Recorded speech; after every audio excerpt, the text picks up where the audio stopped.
Bonjour à tous et à toutes. Bienvenue à notre conférence avec Michaël Lalancette, ici présent. Je ne dirai pas grand-chose parce que je pense que lui en a beaucoup à vous dire. Alors, on peut l'applaudir.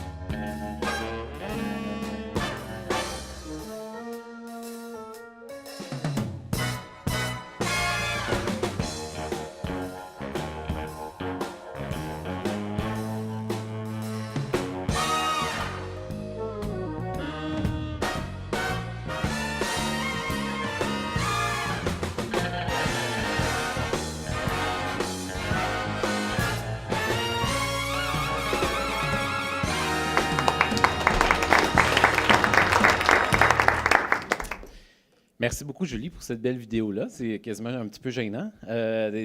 Beaucoup d'éloges. Je vais essayer d'être à la hauteur cet après-midi. Je suis très heureux d'être ici. Merci d'être du rendez-vous. Pour les gens qui, si vous avez des questions ou quoi que ce soit, n'hésitez pas à me contacter par la suite ou venir me voir tout de suite après la conférence. Ça me fera plaisir de pouvoir répondre à vos interrogations, vos questions. N'hésitez pas aussi à m'interrompre si vous avez des questions, des précisions, des demandes de précision. Ça me fera plaisir de vous répondre. Je vais un petit peu tracer mon parcours en grande ligne. Puis, il y a comme un trait commun à ça. J'ai étudié, je suis un natif du Saguenay, un grand passionné de sport. J'ai étudié en sciences humaines.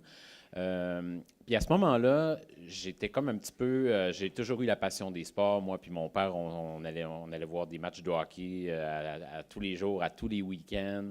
J'étais un maniaque de chiffres, un maniaque de sport, tous les sports confondus, mais c'est sûr que le hockey a toujours pris une place très importante. Puis à ce moment-là, c'était comme si que j'avais un rêve, mais je le pensais inaccessible. Je me disais, on dirait que c'est pas pour moi. Je suis un gars timide, je suis un gars gêné.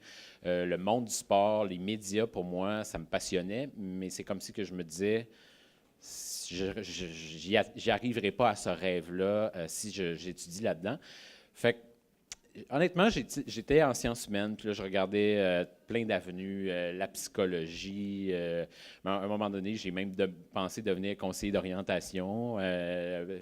J'étais comme un petit peu dans le déni de ma passion. Puis je me souviens, j'ai une rencontre marquante avec une conseillère d'orientation. Puis là, elle ferme ses feuilles, puis elle dit, Michaël, ça marche comme pas, là, ton profil, parce qu'elle dit, ton résultat, il est tellement fort, tu as une passion, puis les communications, c'est tellement un vaste monde, ça peut t'amener à toutes sortes d'aventures. Moi, je pense que tu devrais t'inscrire en communication à l'Université Laval. Puis elle dit, après ça, tu pourras juger, tu pourras déterminer si vraiment ton avenue, ça peut fonctionner. C'est ce qui m'a amené au baccalauréat de communication publique, mais c'était tellement fort en moi, le feu était tellement là, que de fil en aiguille, après ça, j'ai eu des contrats, j'ai fait de la pige et tout ça, puis ça m'a amené où est-ce que je suis rendu aujourd'hui.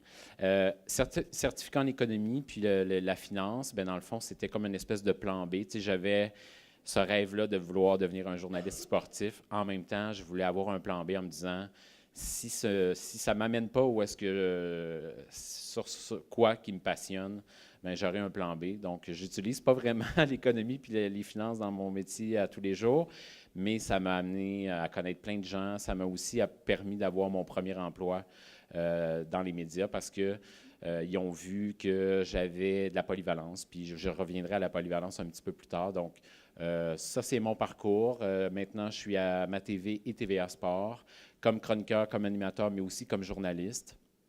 Puis j'ai commencé, dans le fond, à la pige au départ, à Hockey le magazine. Dans le fond, ce premier emploi-là m'a ouvert les portes pour la suite parce que c'était un ami personnel avec qui j'ai étudié à l'université en communication qui a été engagé à Hockey le magazine, puis qui me dit, écoute, moi, je dois te donner ta chance, tu dois avoir une possibilité de te faire valoir. Puis de fil en aiguille, après ça, ça s'est mis à Ça s'est mis à débouler, le soleil à Québec. Je couvrais, oui, du hockey, le sport en général, mais j'ai aussi fait du fait divers, j'ai fait du général pour finalement atterrir à Radio-Canada quelques mois, un remplacement à la radio. Puis l'aventure de TVA Sport, dans le fond, quand ça a été lancé, encore une fois, c'est un contact, un ami avec qui j'étais dans des ligues simulées sur Internet. On était directeurs généraux dans cette ligue simulée-là. Lui est devenu un employé de TVA Sport lors du lancement. Puis Paul Rivard, qui se cherchait des jeunes, lui a demandé « Écoute, tu ne connaîtrais pas un jeune dynamique qui veut vraiment, puis qui pourrait devenir un journaliste à un moment donné dans la chaîne. » Puis il a dit « Oui, j'ai un gars pour toi. » Ils m'ont appelé, puis ça a fonctionné. Puis c'est ce qui m'a amené à TVA Sport. Quand je parle de passion, j'ai sorti 2 exemples. Passion du sport, des statistiques du hockey, puis l'amour de la langue française, de l'univers médiatique. Ça, je suis un amoureux de la langue. J'ai toujours lu, j'ai toujours écrit. J'étais passionné par ça. Et à la base, moi, ce que je voulais faire, mon rêve là, de gamin, c'était être sur la couverture des Canadiens de Montréal pour le Journal de la Presse. Ça, moi, c'était comme ma voie. Je rêvais de journalisme écrit. Puis je me disais, moi, la télé, c'est pas pour moi. Je suis bien trop gêné pour faire de la télé. Puis preuve que les choses changent dans la vie, me voilà rendu maintenant à la télé.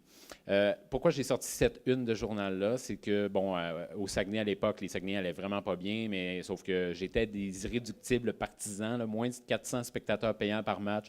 Puis comme je suis dans le coin en haut, la troisième personne avec mon père, mon frère. Fait que bref, en tout cas, c'est juste une petite preuve que ça date. L'équipe était vraiment mauvaise, mais j'étais là quand même. Puis, je vais vous montrer une vidéo. C'est il y a 2 mois. On est en direct à TVA Sport. Puis, je croise le vendeur de moitié-moitié des Saguenayens. Puis, je ne sais pas, Serge, si on est en mesure de démarrer la vidéo. Ça donne ce moment-là. Il y en a un qui paye le prix à chaque match et on doit lui payer un prix. Il est avec nous, c'est invité. Oui, monsieur. On a une surprise. Bientôt Réal. Réal, c'est le vendeur de moitié-moitié des Lotto Sags ici à Chicoutimi. Réal, t'es mon ancien chauffeur d'autobus. Là, c'est vraiment du direct, là. J'étais un gentil garçon quand j'étais jeune. J'étais un gentil garçon, puis tu me parlais de tes statistiques dans le junior majeur. C'était assez drôle, t'avais quoi? 8-10 ans? À peu près. Quand t'as commencé à venir au sac. Là, tu nous vends-tu des moitié-moitié? On aimerait ça gagner, par exemple. Les billets sont tous gagnants avant le tirage. Ça, c'est la réponse du politicien, Réal. C'est exact. Je peux pas promettre à personne, c'est pas moi qui fais le tirage. Ça marche, ça machine. Merci, Réal, d'avoir été avec nous. On va te souhaiter une bonne année 2019, mon ami. Merci, vous autres aussi, les gars. Vous faites un beau travail. Merci. Je suis bien fier que tu sois rendu là. Bon, dans le fond, c'est comme un peu une vidéo qui illustre que ça date pas d'hier. Puis ça a donné un bon moment. Puis le pire, c'est que les gens me parlent vraiment beaucoup maintenant de ça. Fait que des fois, la spontanéité, puis des moments de télé comme ça, c'est juste vraiment très bon. Donc voilà. L'importance du français dans mon quotidien, parce que, évidemment, c'est le sujet de ma présence ici aujourd'hui, mais c'est sûr, c'est impératif. Elle est majeure, cette place du français dans mon travail, dans ma vie aussi. Puis, c'est vraiment important d'avoir une bonne qualité de la langue française, un bon vocabulaire, oui, pour exprimer clairement les faits, ce qu'on veut véhiculer comme image, que ce soit à l'écrit, à l'oral, à la radio, à la télé. Puis la richesse du vocabulaire, premièrement, c'est sûr que c'est un enjeu au quotidien pour moi d'éviter les anglicismes, parce que c'est sûr que le monde du sport en est rempli, là, je ne vous apprends rien. La POC, le goal, on veut éviter ça. Puis c'est un défi au quotidien justement de ne pas entrer là-dedans, parce que c'est sûr que le volet technique du monde du sport, il est surtout anglais. Il ne faut pas se le cacher. Puis ça demeure, dans la télé en direct, ça demeure toujours un défi. Moi, au début, ça a été un ajustement là, de devoir, parce que moi, je voulais être journaliste écrit, puis c'était ça qui me passionnait. J'aime écrire, j'aime encore écrire d'ailleurs.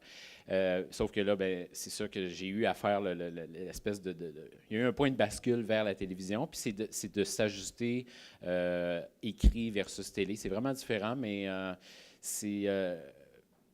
je pense qu'on est tous amoureux de la langue française. certaines personnes en sont moins conscientes à certains moments de leur vie, mais ça nous ramène à la base, puis c'est important de s'en soucier. Moi, dans l'émotion, le choix des mots est vraiment important. Donc, j'accorde une grande importance à ça. Puis, lorsque j'écris, lorsque je me prépare pour des entrevues, j'essaie justement d'accorder cette importance-là aux nuances que la richesse de notre langue nous permet d'approfondir. Défi du métier, si un petit peu je m'y arrête, je ne vous apprendrai rien en vous disant que le monde des médias est en complète métamorphose, puis que c'est sûr que les heures sont difficiles. Précarité des emplois, ce n'est pas un monde facile à percer. Il y a de moins en moins de variétés de médias. La polyvalence est un critère essentiel. Moi, dans mon quotidien, j'écris des textes, je fais des entrevues, je fais tout mon montage, donc tous mes reportages qui sont diffusés, je monte ça à 100%. On fait maintenant aussi de plus en plus de radio parce que on a lancé une web radio à Cube Radio cet automne. Multiplication des plateformes, c'est un peu ce que je viens de décrire, là. Donc, on est appelé à écrire, on est appelé à faire de la radio, on est appelé à s'occuper aussi des médias sociaux, animer des pages Facebook. On s'en va vraiment vers ça. Financement des médias, ça revient un peu au contexte global du métier. Juste par exemple, la câblo-distribution est complexe. Les revenus ne font que chuter parce que la nouvelle génération se désabonne du câble traditionnel, ce qui pousse les médias à essayer d'aller chercher des revenus supplémentaires, mais ce n'est pas évident. Pour les journaux, c'est un peu la même chose. J'ai travaillé au Journal Le Soleil, puis depuis les dernières années, il y a à peu près la moitié des emplois qui ont été éliminés. Concentration des médias. Ce que je veux dire par là, c'est que c'est quelques grands groupes de presse qui possèdent à peu près tous les médias. Donc, lorsque tu sors du réseau Cogeco, Bell, Québecor, il reste Radio-Canada, CBC, puis après ça, c'est des groupes un petit peu qui essayent de se battre pour leur survie. On voit ce qui s'est passé avec le changement de statut du journal du quotidien La Presse. Les journaux régionaux, leur financement est compliqué. Alors, les défis du métier sont nombreux, mais les gens veulent encore consommer de l'information. Ils la consomment différemment, puis c'est un enjeu au quotidien d'être capable d'aller les rejoindre. Quelques qualités essentielles, langue française évidemment, langue anglaise est importante aussi. Moi, je suis un natif du Saguenay, je ne vous dirai pas que mon anglais est parfait, vous ne me croirez pas, c'est sûr. Travail et rigueur, c'est essentiel. Moi, je pense que dans mon parcours, c'est ce qui a fait la différence. À la blague, j'ai toujours dit, je ne suis pas le plus talentueux, mais je travaille en maudit. Fait que ça, c'est sûr que c'est important. Originalité et curiosité, il y a beaucoup de... Comme public, comme passionné, comme citoyen, on est bombardé d'informations. Parfois certaines fausses, non vérifiées sur certains réseaux sociaux. Mais il y aura toujours un appétit pour l'information de qualité, les bonnes entrevues, les faits vérifiés. Puis c'est d'être capable de se démarquer là-dedans. Donc c'est pour ça que j'écris originalité, parce que pour un reportage, pour un sujet, il peut y avoir comme 20 reportages différents. C'est de proposer de l'originalité, c'est de proposer un angle différent qui va faire en sorte que les gens vont te choisir comme source d'information. Organisation. Moi, je pense que c'est dans mon travail l'aspect sur lequel je passe le plus de temps. Être organisé. Vous faire une histoire courte. En début de saison, je prends l'horaire des matchs qu'on prévoit diffuser. Ça, c'est ma base de travail. Après ça, je construis mon horaire au quotidien 4 mois d'avance. Donc, je sais que dans 3 mois, j'ai un tournage le mardi à Victoriaville. Le jeudi, je m'en vais à Bécomo parce qu'on a un match, etc., etc., etc. Toutes mes demandes de caméra sont faites, ce qui me permet de rebondir rapidement quand il y a des imprévus en cours de route, mais aussi, c'est ce qui me permet d'être capable de livrer des reportages avec une échéance. Bien, parfois, je vais réaliser une entrevue, mais je vais la diffuser 1 mois et demi après, si c'est intemporel, bien entendu. Mais ça, cette organisation-là, pour moi, est essentielle parce que ça me permet de proposer des contenus qui sont autres que livrer des résultats puis livrer des performances, un but, deux aides. C'est pas là-dedans que j'aime travailler. Puis polyvalence, je l'ai mentionné tantôt, parce que maintenant, on est appelé même à de plus en plus filmer. Je prends juste l'exemple. Nous, à TVA Sport, ce n'est pas le cas, mais chez RDS, notre compétiteur, ils ont commencé à filmer au iPhone. Puis c'est sans doute quelque chose qui va m'attendre dans les prochaines années, parce que le métier se transforme, les médias veulent réduire les coûts. Alors, c'est un petit peu dommage, c'est un drame, parce que un caméraman, Serge est en mesure d'en parler. C'est une mine d'or pour un journaliste parce qu'on peut se concentrer sur nos questions, on peut se concentrer sur le contenu. Si tu dois aussi t'occuper du contenant, puis de l'image, puis comment ça sort, l'humain est capable d'adaptation, mais ça demeure un énorme défi.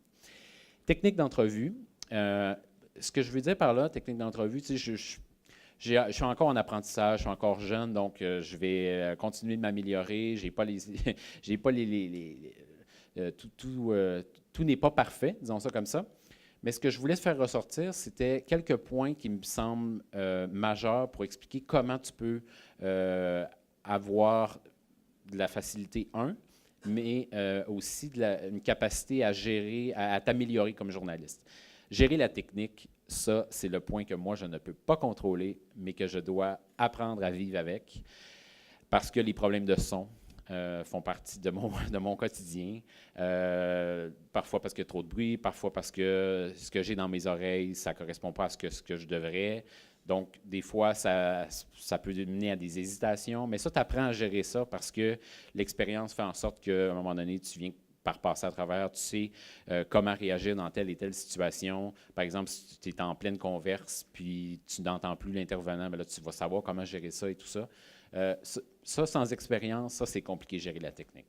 Aisance et spontanéité, ça dit ce que ça veut dire. C'est que l'expérience fait en sorte que plus tu deviens expérimenté, plus tu t'améliores, plus tu es capable de véhiculer clairement tes idées.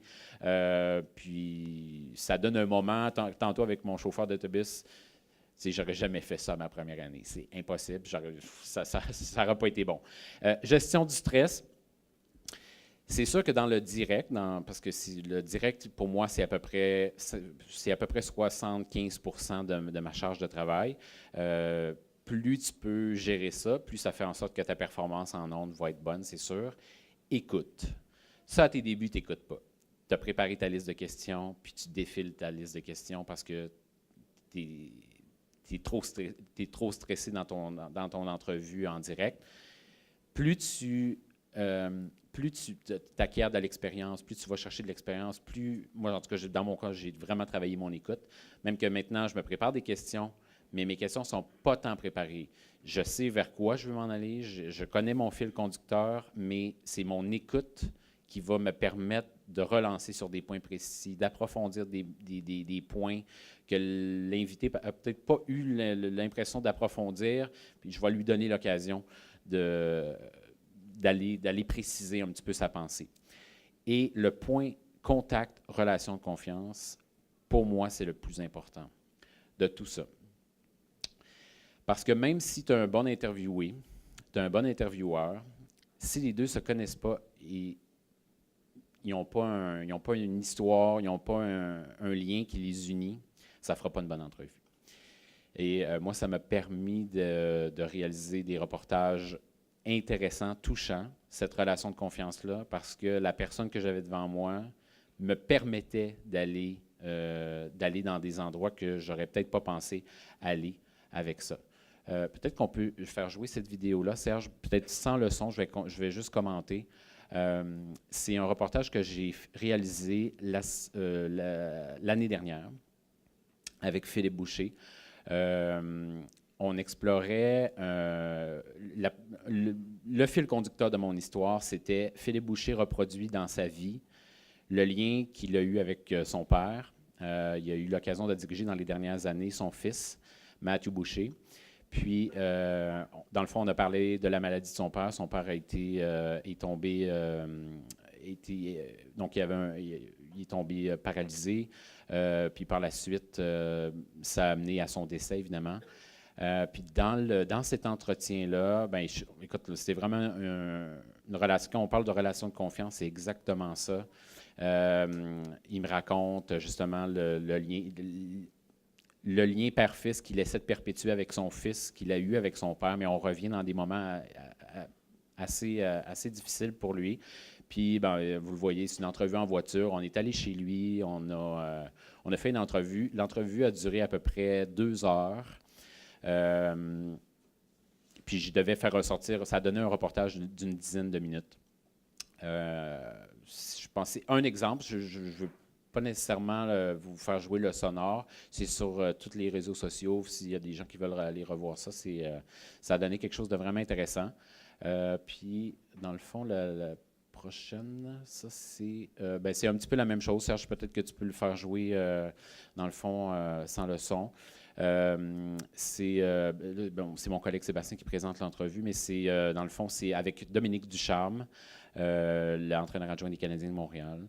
Dans les dernières années, on a développé une bonne relation de confiance et tout ça. Donc, Dominique s'est ouvert. On est retourné dans le parc où est-ce qu'il jouait quand il était jeune avec son père.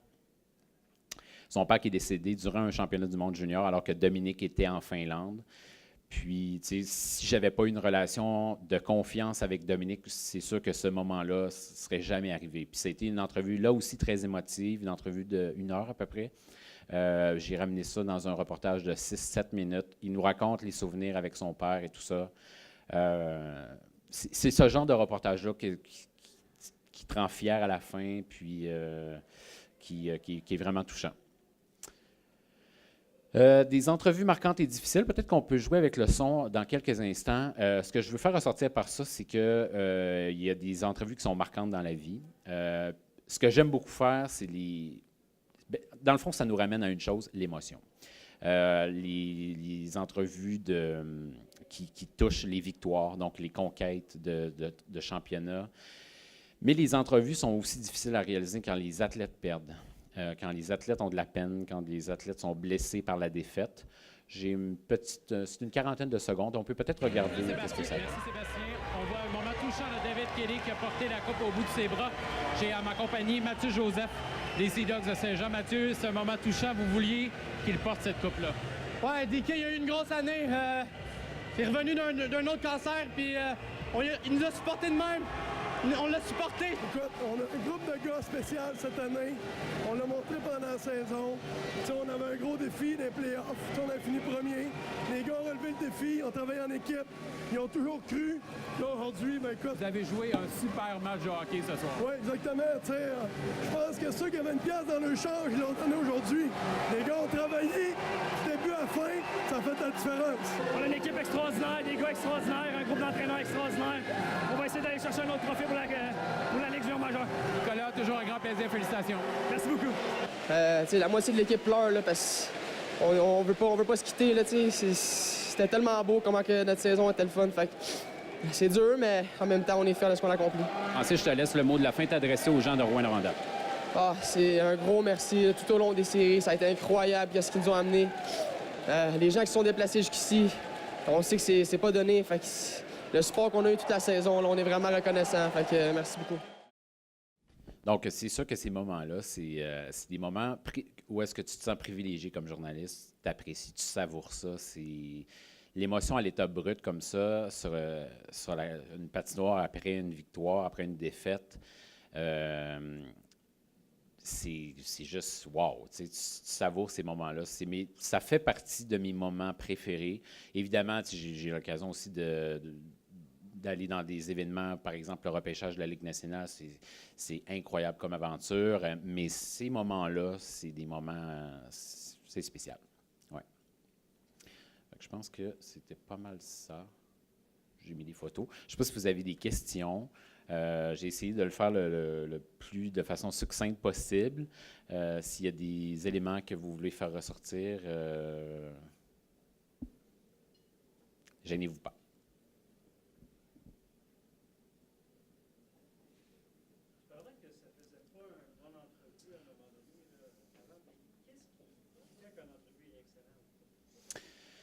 Bien, c'est sûr que, tu sais, je parlais de la relation de confiance, c'est sûr que, dans le fond, ce lien-là est important. Ça, c'est sûr. En même temps, le sujet doit... Tu sais, à chaque fois que tu demandes, soit que tu prépares un reportage ou que tu demandes des entrevues en direct et tout ça, tu veux toujours faire ressortir, tu te dis, la personne qui nous regarde, ça va-tu l'intéresser? Est-ce que ça va venir capter son attention? Parce que tu sais, les gens maintenant, là, si c'est pas intéressant, puis on le voit, là, on a les cahiers d'écoute à la minute près. Fait on voit des fois, lorsqu'on s'en va sur tel terrain, ça chute. Ça, c'est un petit peu, c'est fascinant à analyser. Qu'est-ce qui fait d'une entrevue, d'une bonne entrevue ou d'une mauvaise entrevue? Bien, je pense que c'est sûr que la dynamique entre intervenant et journaliste est importante. Ça se sent, ça. Si le courant ne passe pas, entre guillemets, c'est sûr. L'aisance de la personne interviewée est importante. Je ne l'ai pas mis là-dedans, mais c'est sûr que si ton intervenant est gêné et timide, puis te répond des réponses très courtes, un peu banales, bien là, c'est sûr que c'est difficile. Tu vas devoir travailler très, très fort pour ton entrevue.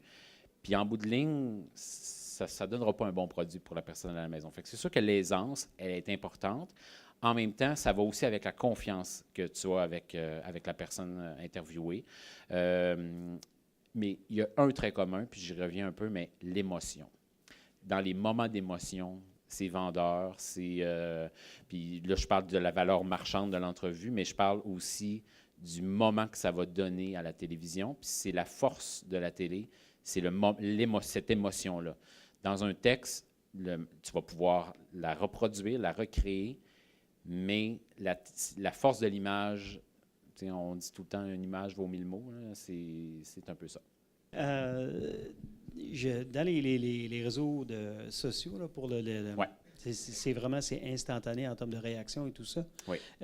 Comme journaliste, est-ce qu'on est sensible à ça? C'est comme si jamais, étant donné que tu disais que c'était quoi, 75% c'est live, là, ouais. Et si jamais, justement, il y a des fautes de français, ouais. Est-ce qu'on se le fait reprocher ou est-ce que les gens... à la seconde près. Ah oui? À la seconde près, c'est sûr. C'est des chums, ça? Ou? C'est sûr qu'il glisse des erreurs de français. C'est du direct. Ce qui est inacceptable, c'est qu'il y ait des erreurs de français dans quelque chose qui est monté. Ça, j'ai beaucoup de misère avec ça. Mais ça peut arriver, là, mais en tout cas, bref, c'est sûr que dans le direct, puis je ne l'ai pas mis dans la diapositive, mais c'est sûr que nous, l'importance des médias sociaux, c'est vraiment au cœur aussi de mon travail. J'utilise Facebook, Twitter, Instagram. J'utilise ces aspects-là parce que c'est sûr qu'on on tente de rejoindre notre public par ça, parce qu'on sait que c'est sûr que les gens nous suivent. À la base, ça veut dire qu'ils ont un intérêt pour ce qu'on fait comme information, qu'on fait comme reportage. Fait que c'est ça que moi, je l'utilise beaucoup. Au début, je vous avoue que je lisais tout. Je prenais ça très au sérieux. Je me sentais pas aimé. Je me sentais... Même si je suis quand même chanceux, les gens sont vraiment... La grande majorité des gens, c'est des gens qui sont attentionnés, ils vont t'écrire pour des bonnes raisons, mais il y en a souvent des faux noms. Qui vont juste insulter, qui vont juste être... fait que là, maintenant, je bloque. Je perds des abonnés parce que j'en bloque. Mais c'est sûr que l'aspect médias sociaux amène une nouvelle facette avec laquelle on doit apprendre à travailler. Parce que quand ça tombe dans le gratuit, quand ça tombe dans le... moi, j'accepte plus ça, fait que je les bloque. Mais je suis quand même privilégié parce que j'en reçois pas beaucoup comparé à d'autres collègues. Mais c'est sûr que l'aspect... Puis tu sais, c'est aussi une belle facette de l'emploi et des médias sociaux, c'est que ça peut nous amener aussi sur des pistes intéressantes qu'on n'avait pas pensées. Puis comme on est tellement connecté maintenant en temps direct, bien, la personne peut t'écrire et te dire « Hey, tu viens de dire ça, mais savais-tu que... » Là, tu peux vérifier l'information, puis tu peux revenir, tu peux échanger, tu peux rebondir sur quelque chose que, dans le fond, tu aurais peut-être échappé si tu es en direct, puis tu n'as pas de réaction, cette connexion-là. Donc, ça peut nous aider aussi. Je suis peut-être un petit peu négatif, là, un petit peu pessimiste, mais ça nous aide aussi, les réseaux sociaux, à savoir aussi qu'est-ce qui vient chercher les gens. On le voit parce que ça vient. On a des commentaires, on a des réactions, on a des clics. C'est un peu malheureux, mais le nombre de vues sur nos vidéos Facebook, ça fait partie aussi de tout ça. Donc, les médias sociaux nous aident. En même temps, c'est de se faire une carapace, se bâtir assumer que c'est pas parce que la personne te dit que tu vaux rien puis tu es un pourri que c'est nécessairement vrai. Voilà. Mais tantôt, vous avez abordé les questions, en fait plutôt les réponses rapides, les réponses secs et très rapides ou trop courtes. Puis on dirait qu'on en voit beaucoup dans le milieu sportif quand on écoute les entrevues. Puis je me dis, il doit y avoir des techniques ou que ce soit dans la façon de rédiger probablement les questions, des questions plus ouvertes. C'est ça, exactement. Sincèrement, ça, c'est un défi parce que certains joueurs, puis il y a un paradoxe.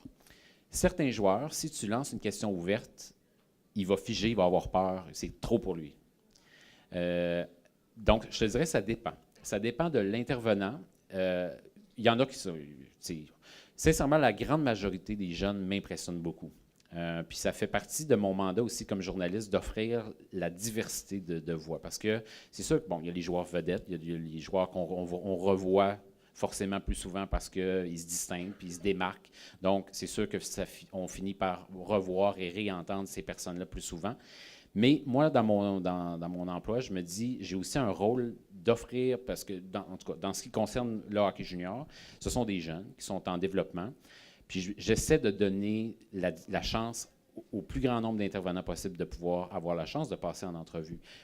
Moi, là, je trouve ça merveilleux à la fin d'un stage junior, quand je vois un jeune de 20 ans qui finit son stage junior, que ce soit ici à Bécomo, à Rimouski, à Boisbriand, à Gatineau, puis je me dis, quand il est entré dans la ligue, ce gars-là était hyper timide. Il était incapable, juste voir une caméra l'effrayait. Et à 20 ans, il est maintenant capable d'exprimer ses émotions clairement. Parler d'implication communautaire, parler de sa vision de la société. J'ai été sur le trophée Marcel Robert 2 ans, puis je voyais défiler les gars, puis j'étais comme « wow ». C'était comme, puis j'aurais rien à voir là-dedans, mais je me disais, j'ai quand même un rôle à donner la voix. Donc, juste revenir à ta question, il y a un profil de joueur, puis c'est vrai pour quiconque en général dans la société, mais que j'ai l'impression que la question ouverte leur fait peur et qu'il y en a d'autres qui vont, sur la question fermée, vont rebondir beaucoup plus facilement, puis ils vont développer. Ils ne se contenteront pas de dire « Ah oui, c'est un bon match ». Donc, c'est de doser. La question fermée, des fois, va lui permettre de rebondir, va lui permettre de repartir sur quelque chose d'autre. En même temps, la question ouverte va parfois à ceux qui ont cette aisance devant la caméra de pouvoir exprimer clairement ce qu'il veut. Donc, il y a un paradoxe parce que c'est sûr que tu ne veux pas juste dire « Bon, ben, j'imagine que tu vas bien. » Oui, je vais bien. Mais il y a quand même... Ça nous permet de rebondir dans des entrevues, des questions fermées. C'est de doser, je pense. Puis, si tu te limites juste à des questions fermées, ça donne de mauvaises entrevues. Mais surtout quand tu tombes dans des interventions en direct, tu te fais donner 50 secondes pour ton entrevue. Tu peux pas trop entrer dans les questions ouvertes. Tu veux y aller dans les questions fermées, avoir un petit peu le feeling du match. Mais si tu vas dans une entrevue, est-ce qu'une entrevue te font, que tu as du temps, puis tu sais qu'il va y avoir du montage par la suite, bien, je pense que là, c'est essentiel d'avoir des questions ouvertes, puis que la personne que tu as devant toi, on sait où est-ce qu'on s'en va.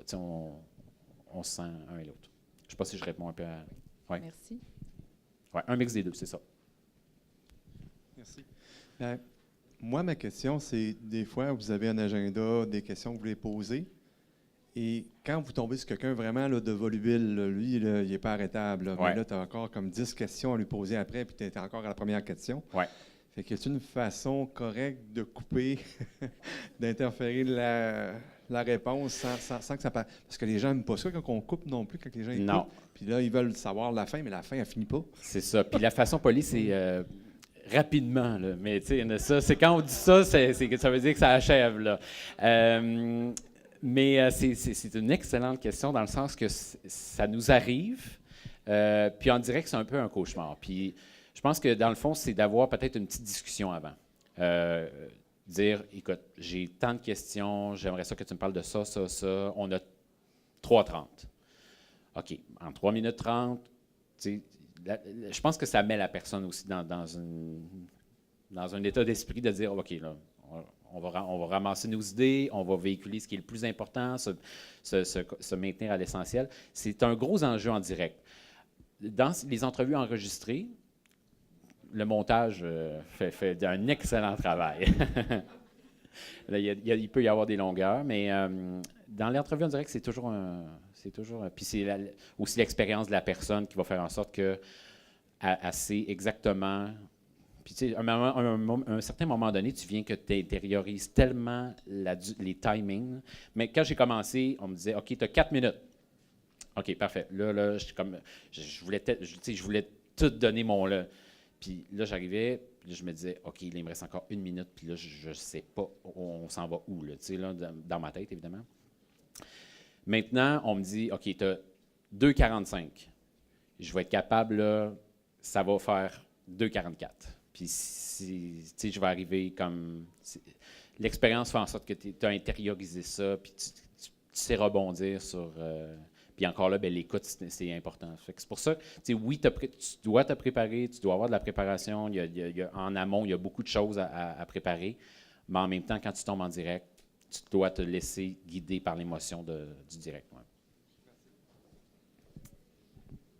Moi, j'aimerais connaître ta pire expérience en direct, la pire expérience qui t'est arrivée. Je pense que j'ai une vidéo. Serge, je pense que sur le disque dur, si tu vas sur... dans le premier dossier, c'est un fourré. Alors, c'est sûr que tu ne veux pas vivre ça, là. Puis... Est-ce que tu te fies sur un gars comme Boucher? Regardez les mascottes, regardez le gars entarté, le caméraman, le photographe qui tombe. Nous, on a un moniteur, on le voit, là. Et là, la mascotte quille va s'approcher de moi, et là, on va décrocher. Mais solide, et ça donne ceci. C'est une lourde perte et il y en a d'autres dans l'offensive qui devront en donner davantage. Là. Absolument, parce que Maison y a des des joueurs fous. qui ont des rôles changés. Les rôles ont changé à Québec et c'est ce qui fait... C'est beaucoup d'action. Oui, voilà. Donc, je m'excuse. Les rôles ont changé et il y a certains joueurs qui... C'est difficile un peu. Il y a certains joueurs qui doivent en donner plus. Oui. Alors voilà. Exactement. Parle-moi de Louis-Philippe Guindon maintenant, de l'Océanique de Rimouski. On va prendre notre sérieux. Dans le cas de Louis-Philippe Guindon, on l'a vu hier, c'est un gardien d'expérience dans la Ligue de hockey junior major du Québec. Et bien entendu, lui aussi... Ça me donne encore chaud. C'est ça, fourré. Puis j'en ai eu deux à vie. Puis celui-là, c'est celui qui... Écoute, les gens m'en parlent encore. Mais tu sais, il y avait un contexte, là, il y avait comme une quinzaine de mascottes. Puis là, il essayait d'entrer un barbecue sur la glace parce que là... C'est sûr que le direct, tout peut arriver. On est dans l'espace pour la Zamboni, donc souvent, la Zamboni doit passer. Fait que là, tu tombes sur des images, mais tu es encore en onde, mais là, tu dois composer avec... Gérer ça, c'est pas évident. Puis les problèmes de son. Les problèmes de son lorsque tu es en direct, puis là, tu n'as pas le choix de continuer, mais sauf que là, dans tes oreilles, visiblement, c'est pas la... Ça, c'est pas mal dans le top du top.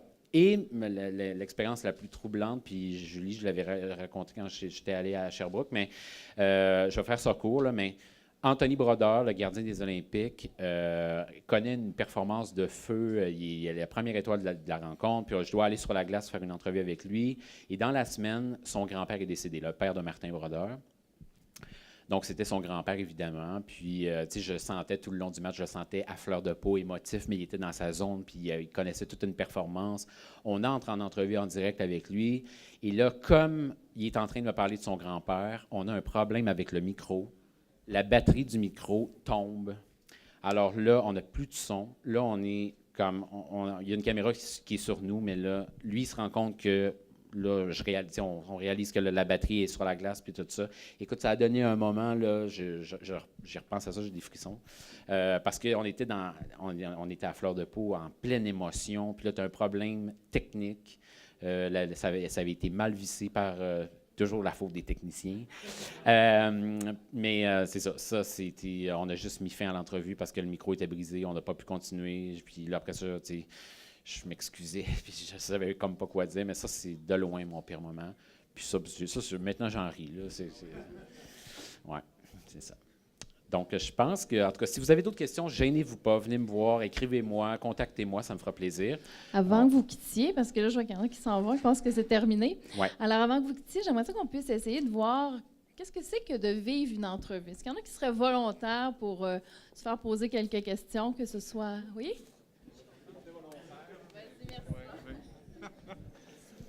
Souvent, une fois qu'on dit oui, on se dit, bon, dans quoi je me sens embarqué encore? C'est ça, hein, c'est ça.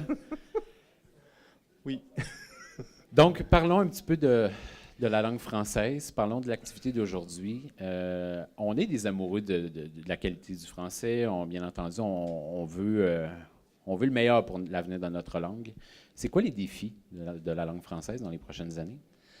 Bien, c'est sûr qu'avec les réseaux sociaux, comme vous le disiez tantôt, le fait que l'information circule et qu'il n'est pas toujours bien partagée, bien écrite, bien vulgarisée. Ouais. Donc, il y a une perte au niveau de la qualité, si on l'observe beaucoup.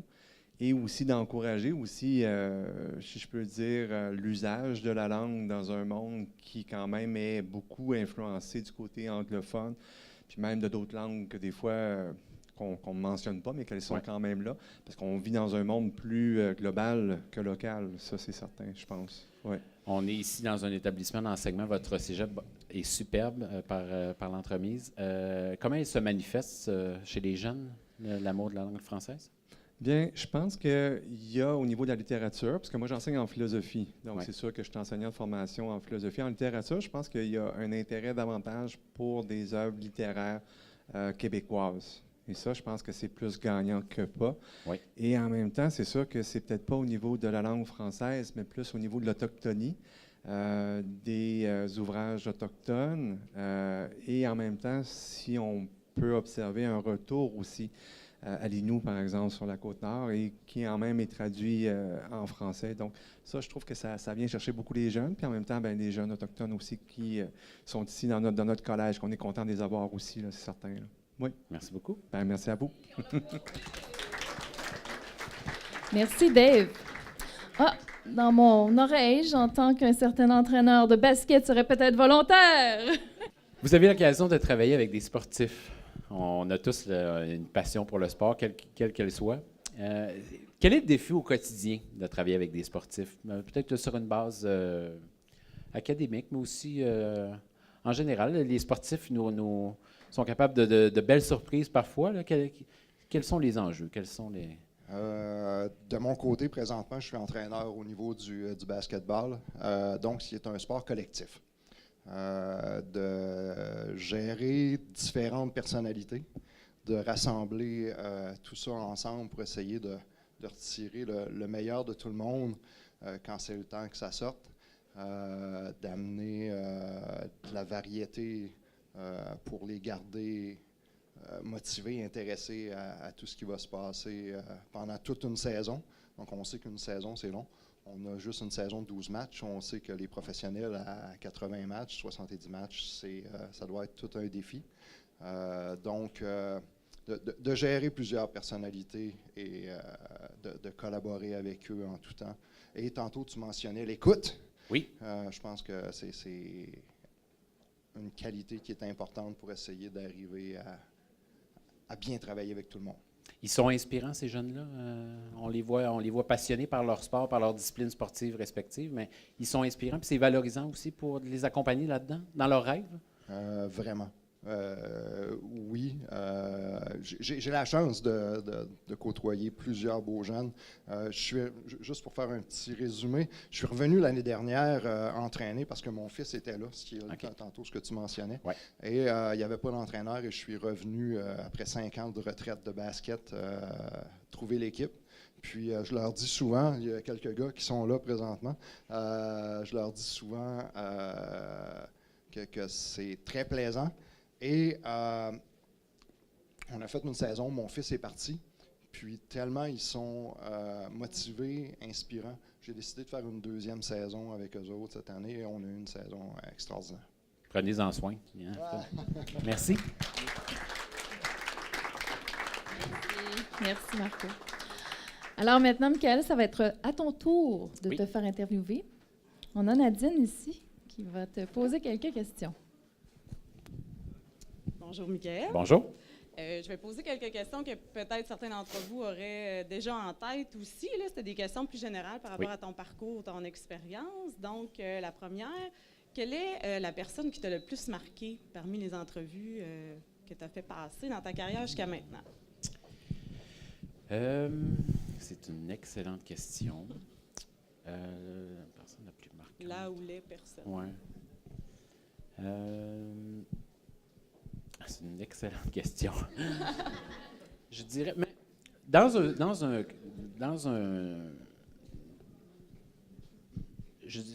plusieurs personnes, en fait. Je vais ne pas répondre à la question, mais en essayant d'y répondre. Mais je pense que les moments d'émotion, j'en ai donné quelques exemples. J'ai beaucoup de respect pour les gens qui acceptent de s'ouvrir sur des histoires parfois plus difficiles. Puis ils le font pour les bonnes raisons et ils savent que je l'ai fait aussi pour les bonnes raisons, que ça peut inspirer. Parfois, en essayant de créer certains reportages, il y a une cause sociale derrière ça. On sait que ça peut avoir des répercussions, on sait que ça peut inspirer aussi d'autres personnes. Fait que je respecte beaucoup ça parce que parfois on va jouer dans des zones plus difficiles, plus douloureuses. On ravive certains souvenirs qu'on préférait oublier comme sportif. Je respecte beaucoup ça. Je respecte ça. Mais il y a une personne, puis écoute, il n'est pas parfait, mais tu sais qu'il parle avec son cœur, puis c'est Guy Lafleur. Puis c'est pour ça que j'ai mis la photo, parce que à chaque fois que j'ai réalisé des entrevues avec lui, Guy, là, c'est le candidat parfait pour te surprendre. Il va partir sur une piste que jamais tu pensais qu'il allait aller, mais il fait, avec son cœur, puis il fait avec tellement des bonnes intentions. Puis chaque entrevue avec lui, il a toujours réussi à me surprendre, à aller dans des endroits que je ne pensais pas qu'il ferait. Mais il le fait pour les bonnes raisons. Puis c'est quelqu'un de vraiment touchant. Puis j'ai eu une occasion de faire une entrevue avec Jean Béliveau. Moi, c'est la personne qui m'a le plus... j'ai été totalement intimidé. Mais juste d'en l'entendre parler, pour moi, c'est comme j'étais sous le choc. Mais peut-être que mon entrevue la plus marquante, ça a été avec Jean Béliveau. Mais Guy Lafleur, c'est comme imprévisible, totalement. Merci. Il y en aura sûrement d'autres aussi. Oui, il y a plusieurs d'autres à venir, oui, effectivement. On se demandait également, pourquoi tu as choisi le hockey en particulier comme sport? Parce que c'était le sport qui passionnait toute ma famille. Je l'ai mentionné un peu tantôt, là, mais mon père, c'était un mordu. On venait ici à Bécomo, on allait à Rimouski, on allait à Québec, on allait voir des matchs partout. Bref, le hockey, c'est comme le sport qui vient plus me rejoindre, c'est sûr, c'est le sport aussi qui rejoint le plus de gens au Québec. Ça tend à changer parce qu'on sent que le soccer gagne beaucoup, presque toutes les régions, il est en effervescence et tout ça. Mais le hockey, pour moi, c'est comme, je sais pas, c'est la base, c'est mon enfance, c'est mes débuts, c'est beaucoup de bons souvenirs. Okay. Si tu avais changé quelque chose dans ton parcours, que changerais-tu? Je pense que je me ferais plus confiance, j'assumerais mon choix. Je l'ai dit un peu tantôt, mais dans le fond, se faire confiance quand on a des passions, de foncer. On ne sait pas vers quoi ça va nous amener dans la vie. Mais je me faisais... Peut-être que j'aurais fait le programme en ATM, peut-être que... Je regrette rien à mon passage, à mon parcours, mais je garderais plus mes horizons ouverts. Moi, je me voyais comme un journaliste écrit, puis maintenant, je fais de la télé. Oui, peut-être ça. Donc, c'est important de rester très ouvert aux opportunités. Tout à fait. Puis se faire confiance, puis s'accrocher à ses passions, à ses rêves, c'est important. Une petite dernière. Si tu avais un conseil à donner à un jeune qui souhaite se diriger dans le domaine de la communication, que lui conseillerais-tu? Bien, justement, de garder ses horizons ouverts et une chose vraiment importante, d'aller chercher des expériences lorsque tu étudies. Oui, ton parcours académique est super important, mais si à la fin de ton bac, ton diplôme d'études collégiales, ton certificat, tu n'es pas allé chercher d'expérience, quelle qu'elle soit, tu vas te buter à des portes qui vont être closes, qui ne seront pas ouvertes parce que les employeurs le bassin il est comme énorme, il y a beaucoup d'appelés, peu d'élus. Puis moi, ce qui a fait la différence, par exemple, dans mon parcours, c'est que justement, lorsque j'étais à l'université, je me suis impliqué dans le journal étudiant, j'ai fait la radio étudiante, j'ai couvert bénévolement des événements. Puis ça, ce bagage-là m'a permis d'avoir mes premiers emplois. Puis quand je suis arrivé à cogner à la porte d'un média, bien, j'avais déjà des expériences, je connaissais des relationnistes, Fait que, attaquer le milieu des communications avec confiance, aller chercher des expériences, se créer des contacts, c'est vraiment important. Puis c'est ça, garder ses horizons ouverts. Le monde des coms, ça peut amener à plein de choses. Peut-être qu'un jour, je deviendrai un relationniste pour une organisation, pour un établissement, pour un organisme, pour une compagnie, je ne sais pas. Puis c'est tellement large, le réseau de contacts est important. Je pense qu'il faut être très ouvert aussi à voyager, à être mobile, parce que, ça, comme Miguel nous expliquait, à toutes les semaines, il est dans différentes régions. Donc, le 8 à 4 du lundi au vendredi, c'est pas tout à fait Non, c'est ça. Puis il faut que tu renonces à plusieurs soirées, mais ça fait partie de... Quand tu es passionné, c'est pas un grand sacrifice. Tu n'as pas l'impression de travailler. Non, c'est ça. Merci, Michael. Merci. Est-ce qu'il y en a d'autres qui auraient des questions pour Michael par rapport à son domaine, son emploi, ses défis, son avenir? C'est ça, je vais être ici, fait que si jamais, gênez-vous pas. Merci. Merci beaucoup. Merci à tous d'avoir participé. Merci, Michael, de ta présence. Merci.